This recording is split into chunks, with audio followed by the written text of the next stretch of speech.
Mrs. Pier says her husband claims that she's the love of his life. So why did he lock her out of their house for 3 days? And who was that naked woman on his phone? Today on Divorce Court. All rise. The Honorable Judge Starr presiding.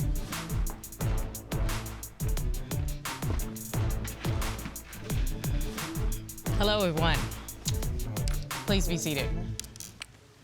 Your Honor, the case of Pier v. Pier. Thank you very much, Mrs. Pier and Mr. Pier. I'm glad to have you here in Divorce Court, and thank you very much for trusting us with your relationship. Welcome to Divorce Court. Today, we have a marriage that is hanging by a thread because there's questions about behavior and fidelity.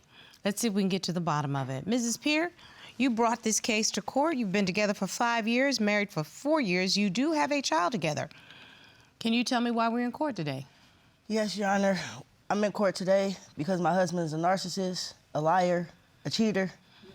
And if he fails this lie detector test today, I have divorce papers here that I would like to serve him with and call it quits. You ready to roll? Yes. So this is to find out whether or not your husband has been lying to you about something that's very important. Am I correct? Yes, ma'am. I'm going to come to you, Mr. Pier. You heard what your wife said. What about you? What do you say, sir? And I'm here today to try to save my marriage. I wonder why my wife is being so insecure and disrespectful towards me and constantly accusing me of cheating. So we'll find out if there's some reasons for her not to trust you. Maybe we'll get into a couple of the background and we might be able to explain something today. Mrs. Pier, take me back to how you first met and then what led us to get to this point, ma'am. Me and my husband met, I want to say probably 20 years ago. We were high school sweethearts. We ended up losing contact, but before we lost contact, what drew me to him was when I was in school, I never liked school. I would try to cut school, go hang out with him, and he would always take me back to school and tell me that my education was the most important thing, which I do thank him for that. I feel like our marriage took a turn when I got pregnant with my son. I feel like that's when the lying and the cheating started. I see in my notes that you say since you had your baby, the relationship has become toxic. Yes. And that's your word, so tell me why you say it's toxic. Okay, when my mom passed away back in October.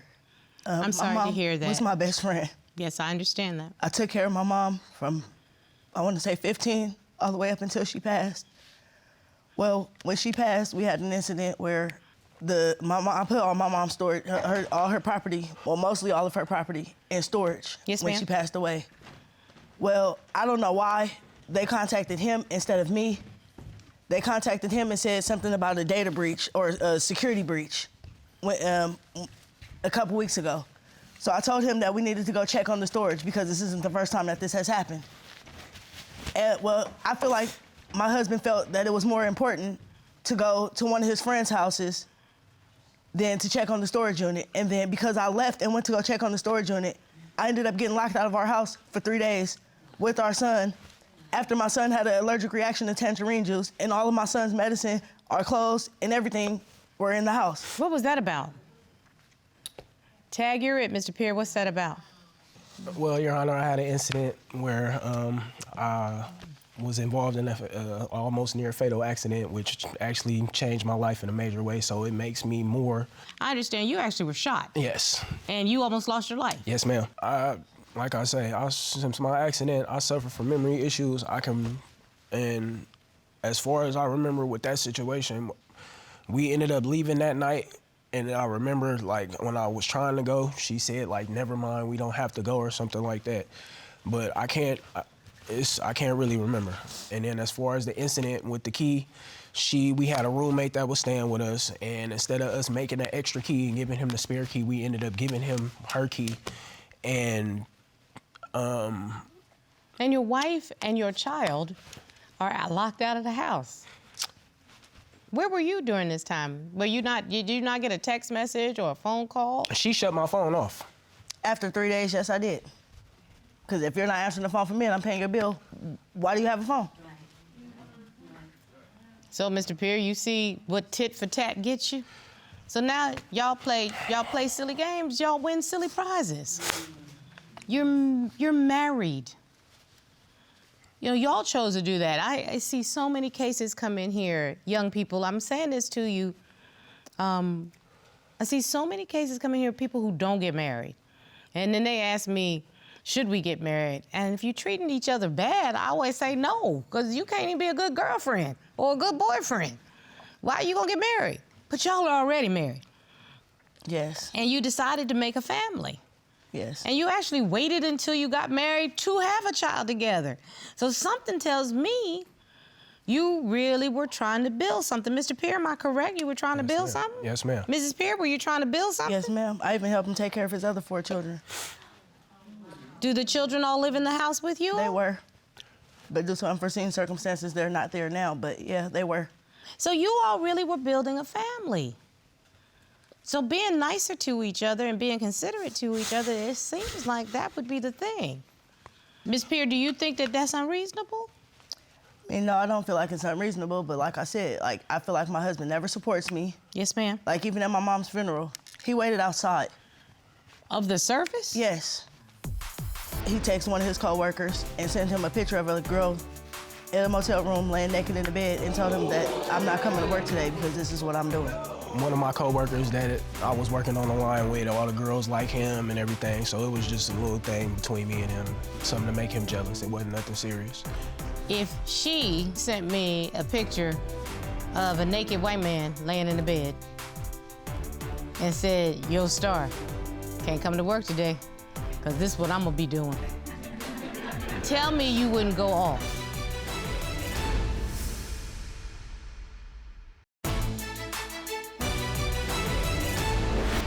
Well, I would like to say that, first of all, that it wasn't a funeral, it was a homegoing service. The hardest part of it all, even for me, was going to go view her mother's body at the at the mortuary, which was the day before. And like, my thing is, nobody wanted to support her paying her mom's funeral. Like, all the so-called family members and everybody that she says was there, nobody had anything to want to do with the mom's funeral, with paying for her mom to get buried. When, like I told her, when my in-home care would have came back, if nobody was going to pay for the funeral, I was going to take all my back pay from my in-home care to pay for her mother's funeral, because her mom let me and my kids come stay with her in order for me to get my life together, which I really appreciated. I appreciate the fact that you were going to be willing to step up. I appreciate it if there was a hole, you were going to fill it. But this is what I'm going to say to you. This is what a husband does. This is what a husband does. That's it, Corey. Yes, ma'am. It was only about supporting your wife. You know why? Because she your wife. That's it. There's no other reason. She your wife. That's it. It doesn't matter. It doesn't matter. And you and Mrs. Pier can have an argument. 2 months later, you can bring it up again. You can say, you know how those fools were not there for you? But that's not the time right then. Am I right? Right. So I just want to remind you of what the role is. You want to be the king of the castle? Then rule, brother. Okay? And support your queen. But Mrs. Pier, what's concerning me is these allegations of cheating, and that's what actually brought the 2 of you into court. Mr. Pier says that a lot of it's made up in your head, but you say, oh, no, no, no. No. So why don't you take me through what makes you say that this is real, not made up? Okay, what I want to say about 2-3 years ago. Okay. I started finding text messages in his phone. Like, he texted one of his co-workers and sent him a picture of a girl in a motel room laying naked in the bed and told him that I'm not coming to work today because this is what I'm doing. And you saw the text message? Yes, I did. Did you confront your husband about that? Yes, I did, and when I confronted him, he left for a couple days. Wow. Instead of dealing with what was going on? Yes. Tell me about this picture, Mr. Pier. It was an old picture. So. What was the text message then? What was the picture of? One of my coworkers that I was working on the line with, all the girls like him and everything, so it was just a little thing between me and him, something to make him jealous. It wasn't nothing serious. Why do my notes say, because y'all were very specific, that it was a white girl naked laying in the bed? Is that correct? Yeah. Yes, it was. That's what I got. Is that true, Mr. Pier? It's true. That's what the picture was of, but it's not true that that's what I was doing. So why were you sending it back and forth? You're telling me that it was just a joke between you and a coworker? Yes, ma'am. So put yourself in your wife's place. If she was texting back and forth with me, her coworker, and she sent me a picture of a naked white man laying in the bed and said, "Yo, Star, can't come to work today, because this is what I'm gonna be doing." Tell me you wouldn't go off. I ended up going through his phone when he went to jail. I ended up finding out that they had intercourse where he texted her and was like, "I really enjoyed that." And she texted back and was like, "I did too. I'm sitting in the bathtub thinking about it now."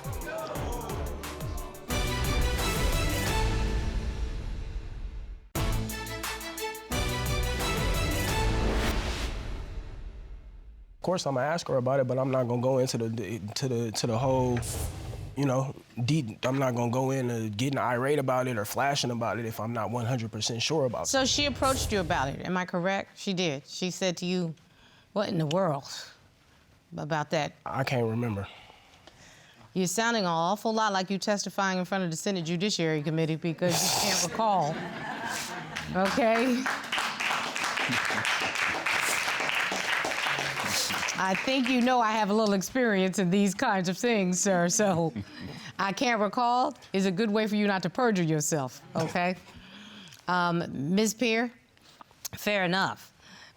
Mr. Pier acknowledges that he had the photo, but what made you think that it was something more than just having the photo, ma'am? There was a friend that he had been hanging out with.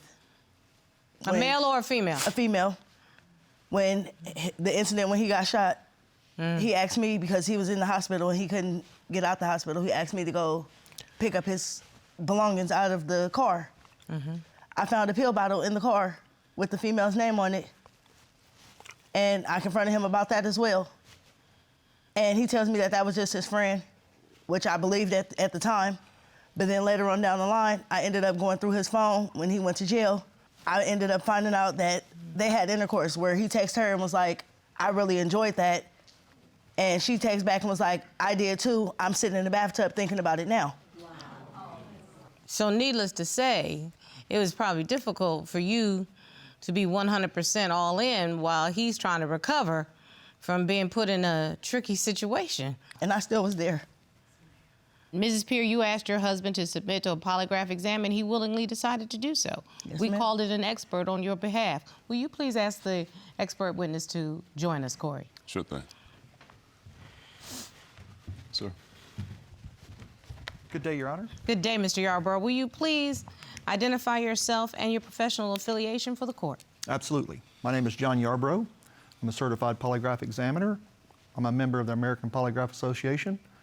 I've done hundreds of polygraphs for law enforcement and other public safety agencies across the state, as well as professional and private party polygraphs. Mr. Yarborough, Mr. Pier willingly submitted to a polygraph examination where we were going to ask him 3 questions. Am I correct? That is correct. And the first question we asked Mr. Pier was, did you have any sexual contact with the white woman who sent the picture of her laying naked on the bed? That is correct. Okay, wanted to be real clear. What was Mr. Pier's answer? Mr. Pier answered no. And what did the results indicate? The polygraph exam results indicated there was no deception indicated to that question. So we know Mr. Pier told the truth as it related to that. There was a second question. We asked Mr. Pier, did he have any sexual contact with the girl whose prescription bottle his wife found in the car? That is correct, Your Honor. What was Mr. Pier's answer? Mr. Pier's answered no. And what did the test results indicate? The polygraph exam results indicated there was no deception indicated to that question. So he told the truth again. The third question we asked Mr. Pier, during your relationship with Mrs. Pier, have you had sexual contact with anyone besides her that she is unaware of? That is correct, Your Honor. And what was Mr. Pier's answer? Mr. Pier answered no. And what did the results indicate? The polygraph exam results indicated Deception. there was deception indicated to that question. I think we all were really pulling and praying. Mr. Pier, is there anything you want to say to your wife, Mr. Pier? Erenee, you know I love you to death.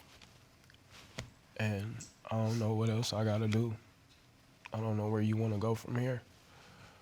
But I'm willing to make it work if you're willing to make it work and push forward. If we gonna get counseling, we gonna get counseling, and we gonna just push forward and do the best that we can for our son and for our family. I'm tired of everybody else with the outside sources having a say-so and having a hand in our marriage. I feel like if we gonna communicate between me and you, it needs to be done between me and you, and nobody else should have any say-so as far as what happens and where we go within our marriage. No one has ever had an input. If that's the case, then I would have been gone a long time ago when the cheating allegations first started. Mr. Yarborough, I thank you for your time and your service to this court. Thank you, sir. Thank you, Your Honor.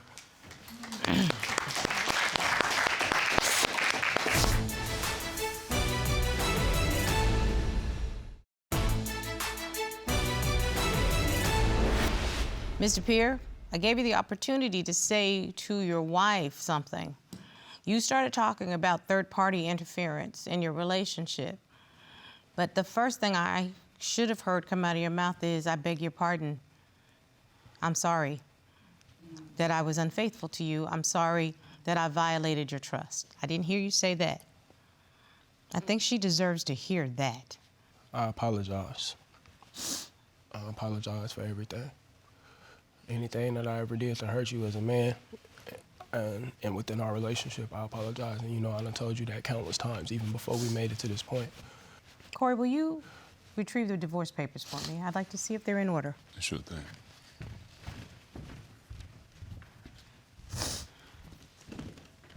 Thank you very much. Mrs. Pier, for the state of California, you have come in here. I don't want a divorce. I beg your pardon? I don't want a divorce. I want counseling. The papers are in order, and with your direction, I will serve them as you request. I want to hear for the first time what you want, Mrs. Pier, because this is about you also. I mean, like I said, I'm to my breaking point. I feel like I'm fighting for something that my husband does not want. And at this point, my child is involved. So, I mean, I love my husband. I do want to be with him. If we are going to stay together, it's going to take a lot. And he has to be willing to do what it takes. If not, then he can just take those papers and we can just go ahead and separate. Would you like me to serve the papers, or would you like me to hold on to the papers as the two of you figure this out? This is on you. I would like to figure it out. Mrs. Pier, I'd like to instruct you to care a little bit about yourself and require action on his part. Yes, ma'am. And until you see real action, I think you need to keep the keys to the house. Because the next time somebody get locked out, it needs to be him. Yes, ma'am. That's my verdict.